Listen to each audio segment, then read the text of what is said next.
আজ আমি আপনাদের মায়ের হাতের তৈরি চিকেন স্যুপের রেসিপি রান্না করে দেখাবো। আগে থেকে ফ্রাই প্যানে তেল দেওয়া হয়ে গেছে, এবার বাটার দেওয়া হবে।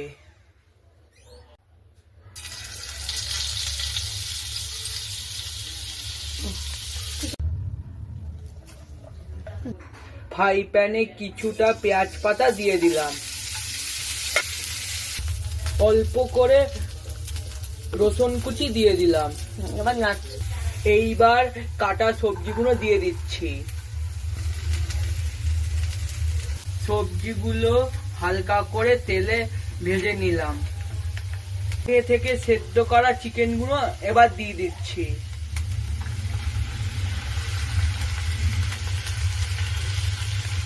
নুন দেওয়া হচ্ছে। সেদ্ধ করা চিকেন স্টক গুলো ঢেলে দিচ্ছি।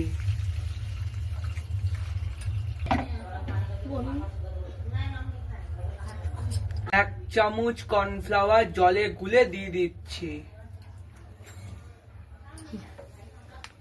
কিছুক্ষণ চাপা দিয়ে রাখছি সবজিটা সেদ্ধ হওয়ার জন্য। স্যুপ একদম রেডি হয়ে গেছে। এবার উপর থেকে গোলমরিচ দেওয়া হচ্ছে। এবার এই স্যুপটা বাটিতে করে সবাইকে দেওয়া হবে।